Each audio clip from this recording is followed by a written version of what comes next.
रहमानिर्रहीम अस्सलामु अलैकुम। Welcome to my channel met online education academy में आज लेक्चर नंबर 3 हम सिंगल एंट्री के हवाले से पढ़ रहे हैं और आज हम 95 के एक क्वेश्चन करेंगे और इसको हम नए पैटर्न के मुताबिक इस क्वेश्चन को सॉल्व करेंगे। क्वेश्चन नंबर फर्स्ट का बी पार्ट है हमारे पास, जैसे कि आप देख रहे हैं। क्वेश्चन नंबर फर्स्ट का बी पार्ट, इसमें हमें दियो mister Shamim stable journal store on January 1st, 1994.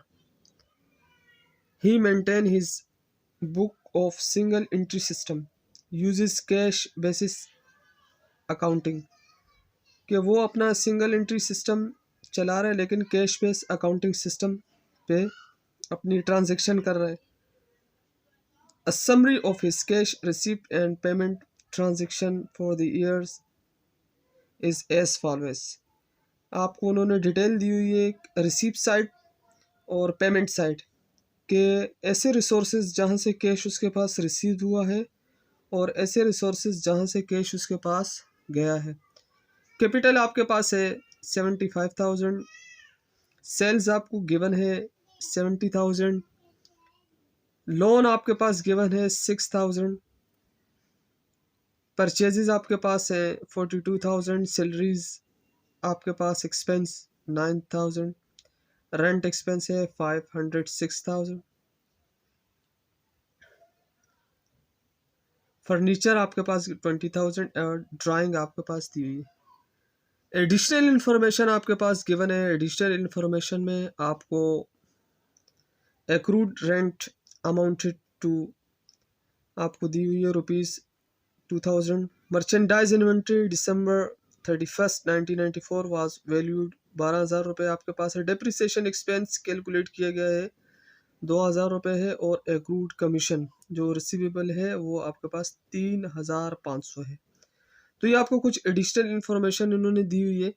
Next हमारे पास जो इसकी रिक्वायर्ड है, रिक्वायर्ड में आपके पास कंप्यूट कैश का बैलेंस आपने निकाला है, एंडिंग का निकालना है 31st 1994 and prepare statement of profit for the year ended December 31st 1994। और लास्ट रिक्वायरमेंट हमारे पास, हमने बैलेंस शीट बनानी है, prepare statement of affairs balance sheet as on December 31st 1994।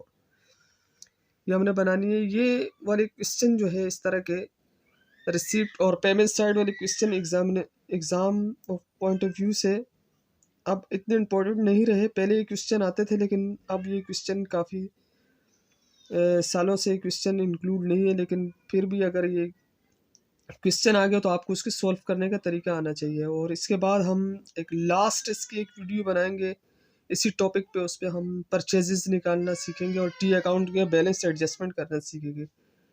तो लेट्स बिगिन क्वेश्चन, चलते हैं हम क्वेश्चन के सोल्यूशन की तरफ। तो 1995 का क्वेश्चन है, इसको हम सॉल्व करते हैं। इस क्वेश्चन को सॉल्व करने का थोड़ा सा मेथड डिफरेंट है लेकिन बहुत इजी है। सबसे पहले इस तरह का अगर क्वेश्चन आपके पास एग्जाम में आएगा तो आपने कैश का बैलेंस कैलकुलेट करना है और आपसे पूछ भी रहे हैं वो कैश का बैलेंस, ठीक है ना। फर्स्ट रिक्वायरमेंट थी आपकी, तो आप रिक्वायरमेंट ए, तो हम कैश का बैलेंस कैलकुलेट करेंगे। कैश बैलेंस कि उसके पास कितना कैश है। अब कैश के बैलेंस को कैलकुलेट करने का जो बेसिक फार्मूला है वो है cash is equal to cash receipt, cash receipt minus cash payment, minus cash payment. यानी कितना कैश रिसीव हुआ है वो उसमें से माइनस कर देंगे जो कैश आपने पेमेंट की है। तो आपके पास क्वेश्चन में था रिसीव साइड पे कैश, जैसा कि मैंने आपको बताया था, उन सब जो कैश की डिटेल थी उसको आपने ऐड कर लेना है। तो हमने ऐड किया हुआ है, आप उसको ऐड कर लेंगे। जो रिसीव साइड का जो कैश था ऐड कर लेंगे तो 151,000 एक 51 आएगा माइनस, और पेमेंट साइड का जो है वो कैलकुलेट किया, आप लोग कैलकुलेटर से कैलकुलेट कर लीजिएगा, 85,600। ठीक है, अब इसको हम माइनस कर लेते हैं, 151 माइनस 85,600, तो 65,400 ये हमारे पास कैश का बैलेंस आ गया। ठीक है बच्चों, बिल्कुल सिंपल है, इजी है कि जितना कैश रिसीव हुआ है वो और जितनी कैश पेमेंट हुई है तो आपके पास कैश का बैलेंस आ जाएगा, जस्ट सिंपल। सेकंड स्टेप जो हमारे पास था, जो मैंने आपको बताया था, स्टेप नंबर 2। स्टेप नंबर 2 में हम एडजस्टमेंट एंट्री करेंगे through by T account, through T account से, तो हम बैलेंस को भी एडजस्ट करेंगे। तो सबसे पहले हमारे पास हमें रेंट दिया हुआ था, आपने देखा था फर्स्ट एंट्री में हमने पढ़ा था कि हमारे पास है accrued rent amounted. Accrued rent amounted means कि ये हमारे पास है पेएबल, आउटस्टैंडिंग है, हमने देना है, तो पेएबल की हम जो है एंट्री ड्रॉ करेंगे यहाँ पे। तो रेंट एक्सपेंस डेबिट और पेएबल रेंट क्या हो जाएगा, क्रेडिट। तो सबसे पहले हमने रेंट एक्सपेंस डेबिट कर दिया और रेंट पेएबल की एंट्री बना ली 2000 से रेंट क्रेडिट। डेप्रिसिएशन हमारे पास था, डेप्रिसिएशन एक्सपेंस ऑन फर्नीचर पे उन्होंने निकाला था, एस्टिमेट किए थे 2000 रुपये, उसकी फिक्स एंट्री हमने एडजस्टमेंट की बना ली, adjusting entry, depreciation expense debit and allowance for depreciation credit. And then last entry हमारे पास थी एक्रूड कमीशन अमाउंटेड 3500 रुपये, तो ये कमीशन रिसीवेबल थी इनकम की, तो कमीशन रिसीवेबल डेबिट और कमीशन इनकम क्रेडिट। तो यहाँ तक हम जो है इसकी एंट्रीज हमने बना ली। अब हम करेंगे इसको एडजस्टमेंट बैलेंस को। अब हमने जो हमारे पास डेटा दिया हुआ है ऊपर, अब यहाँ से उस डेटा को मैच करेंगे कि हमारे पास कौन सा हेड अवेलेबल है। तो यहाँ हमें इस एंट्री से एक ही हेड अवेलेबल पेमेंट साइड पे हमें नज़र आ रहा है, रेंट का, रेंट एक्सपेंस का। रेंट एक्सपेंस 5,600 रुपये हमारे पास ओपनिंग बैलेंस दिया हुआ है पेमेंट साइड पे। आप क्वेश्चन को जो है चेक कर लीजिएगा बेटा, रेंट एक्सपेंस 5,600 ये हमारे पास बैलेंस है और यहाँ पे एंट्री में भी आ रहा है। तो हम इसको टी अकाउंट के ज़रिए इसका बैलेंस निकाल देते हैं। यहाँ पे लिख देते हैं रेंट एक्सपेंस, ये एडिशनल वर्क है। बैलेंस हमारे पास है 5,600 जो हमें एडजस्टमेंट में दिया हुआ है, ओपनिंग बैलेंस और एडजस्टमेंट हमने जो की है वो है 2000 की, ये इसका बैलेंस है।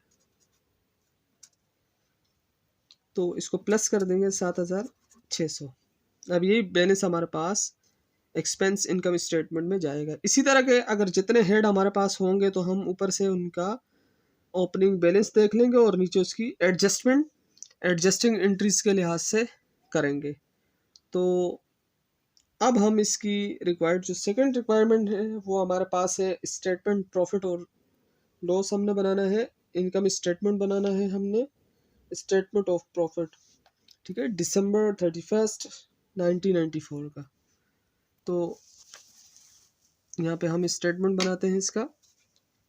सबसे पहले हम नाम लिखेंगे Mr Shamim, income statement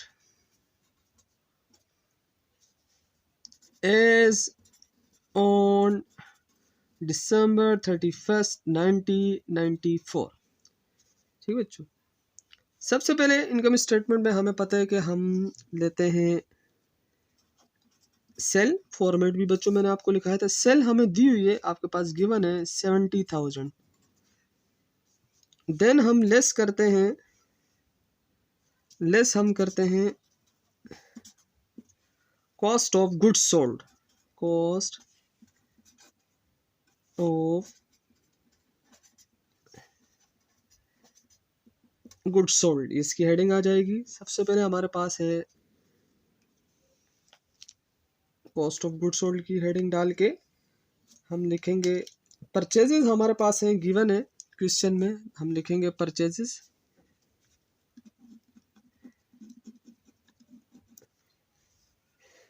purchases, तो परचेजेस हमारे पास है 42,000।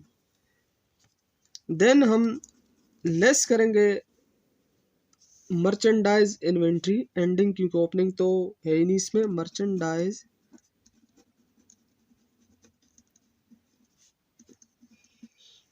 इन्वेंट्री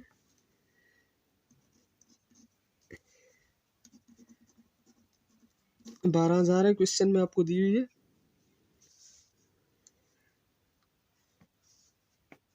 तो लेस कर देंगे, यही आपका आ जाएगा कॉस्ट ऑफ गुड्स सोल्ड जो हमें रिक्वायर्ड थी, माइनस कर देंगे 30,000 आ जाएगा इसमें से, 42 में से।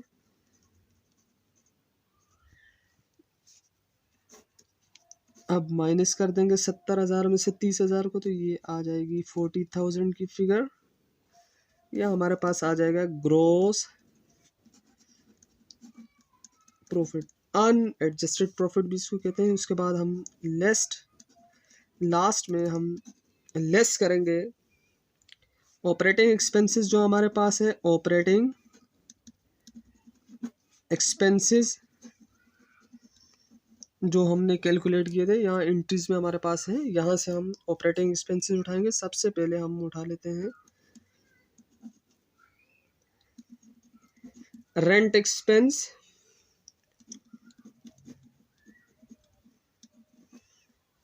रेंट एक्सपेंस हमारे पास जो बैलेंस आया था ये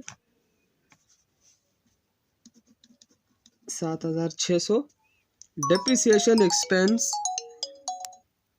डेप्रिसिएशन एक्सपेंस है हमारे पास 2,000 रुपये। सैलरी एक्सपेंस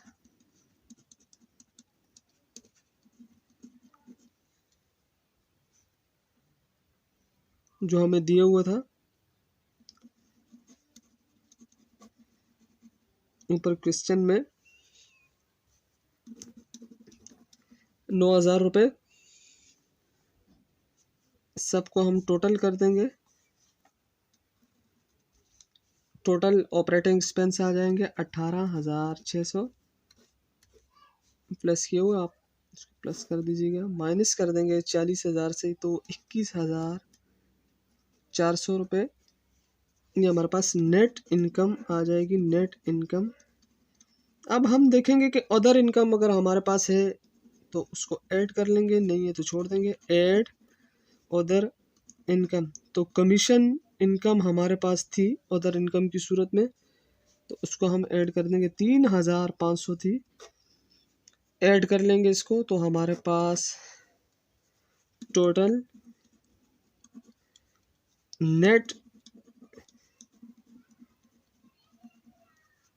इनकम आ जाएगी, तो 24,900 रुपये ये हमारे पास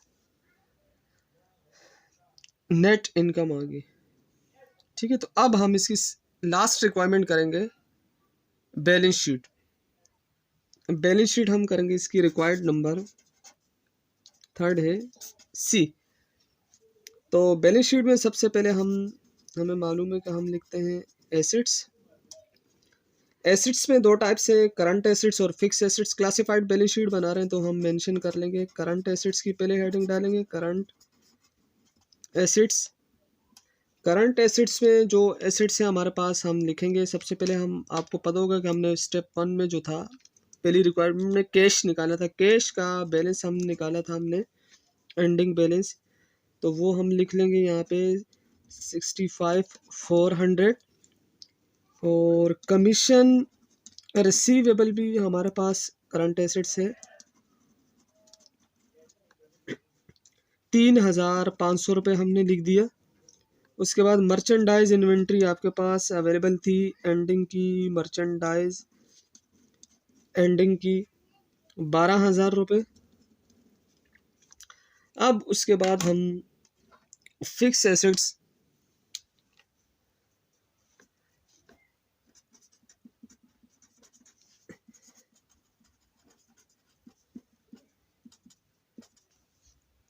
फिक्स एसेट्स की हेडिंग डाली हमने। फिक्स एसेट हमारे पास एक है फर्नीचर। फर्नीचर दिए हुए हमें 20,000 रुपये। हम लेस करेंगे अलाउंस फॉर डिप्रिसिएशन फर्नीचर में से 2,000 रुपये, जो हमने इसकी एडजस्टिंग एंट्री बनाई थी। तो ये आ गया 18,000। अब टोटल करंट एसेट्स और फिक्स एसेट्स दोनों को प्लस कर देंगे तो ये आ जाएगा हमारे पास 98,900। तो यहाँ हम लिखेंगे total assets.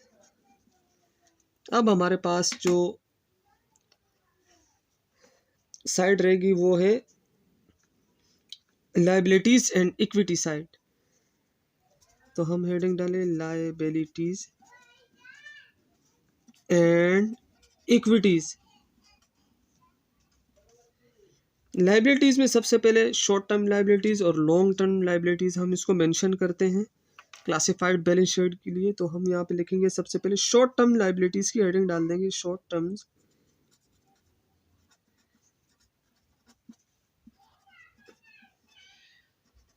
Short term liabilities, ठीक है। और उसके बाद एक हेडिंग हम डाल देंगे long term liabilities. Long terms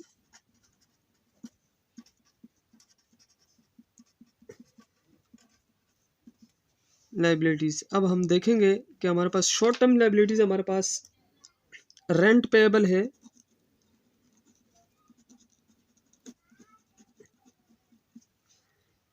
rent payable आपके पास है 75,000। लॉन्ग टर्म लाइबिलिटीज में हमारे पास लोन है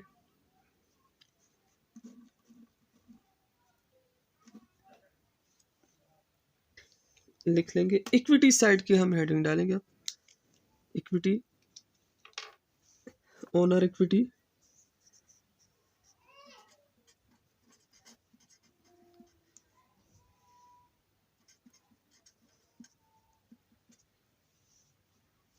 इक्विटी में हम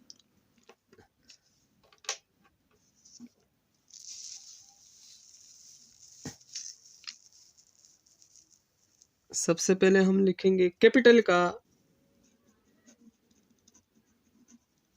ओपनिंग का बैलेंस।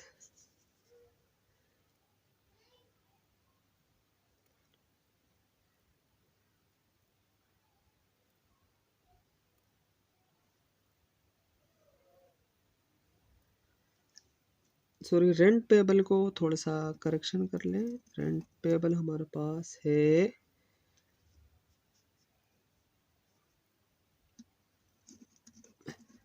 2,000, ठीक है बच्चों। और लोन हमारे पास है 6,000।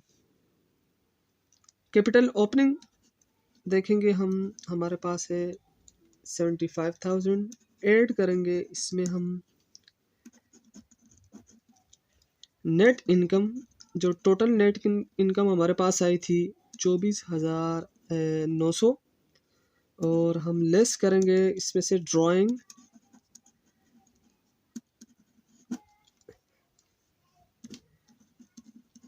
9,000 की फिगर है।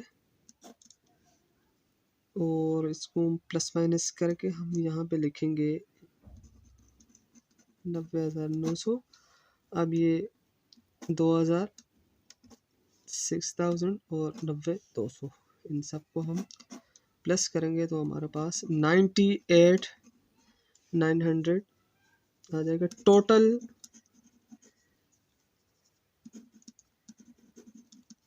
Liabilities and equities.